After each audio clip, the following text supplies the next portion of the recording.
തകർച്ചയെയും വിഭജനത്തെയും പരാജയപ്പെടുത്തുമെന്നും 2026-ൽ ജനങ്ങൾ രാജ്യത്തും അവരുടെ ജീവിതത്തിലും പോസിറ്റീവ് മാറ്റങ്ങൾ കാണുമെന്നുമായിരുന്നു സ്റ്റാർമറുടെ പ്രസംഗം. കുറച്ചുകാലമായി ബ്രിട്ടനിൽ കാര്യങ്ങൾ ദുഷ്കരമായിരുന്നുവെന്ന് സമ്മതിച്ച പ്രധാനമന്ത്രി പൊതുജനങ്ങൾ ഇപ്പോൾ കുറഞ്ഞ ബില്ലുകൾ, തെരുവുകളിൽ കൂടുതൽ പോലീസ്, കൂടുതൽ പുതിയ ആരോഗ്യ കേന്ദ്രങ്ങൾ എന്നിവയുൾപ്പെടെയുള്ള സമഗ്ര വികസനം കാണാൻ തുടങ്ങുകയാണെന്നും കൂട്ടിച്ചേർത്തു. രാജ്യം നേരിടുന്ന വെല്ലുവിളികൾ പതിറ്റാണ്ടുകളായി രൂപപ്പെട്ടതാണ്. ഒറ്റ രാത്രി കൊണ്ട് ഇവ പരിഹരിക്കാൻ കഴിയുകയില്ലെന്നും പ്രധാനമന്ത്രി ചൂണ്ടിക്കാട്ടി. 2026-ൽ കാര്യങ്ങൾ എളുപ്പമാകാൻ തുടങ്ങുമെന്നും പ്രധാനമന്ത്രി വാഗ്ദാനം ചെയ്തു.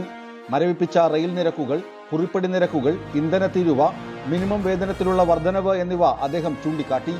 ബില്ലുകളിലും കമ്മ്യൂണിറ്റികളിലും ആരോഗ്യ സേവനത്തിലും കൂടുതൽ മാറ്റം അനുഭവിക്കാൻ തുടങ്ങുമെന്നും അദ്ദേഹം കൂട്ടിച്ചേർത്തു.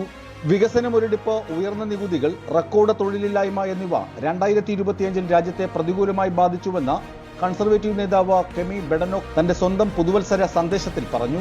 മന്ദഗതിയിലുള്ള സാമ്പത്തിക വളർച്ച, മോശം പോൾ റേറ്റിംഗുകൾ, നേതൃത്വ വെല്ലുവിളി എന്നിവയുമായി നിരന്തരം പോരാടുന്ന പ്രധാനമന്ത്രിക്ക് 2026 പ്രയാസകരമായ വർഷമായിരിക്കുമെന്നാണ് രാഷ്ട്രീയ വിമർശകരുടെ പക്ഷം.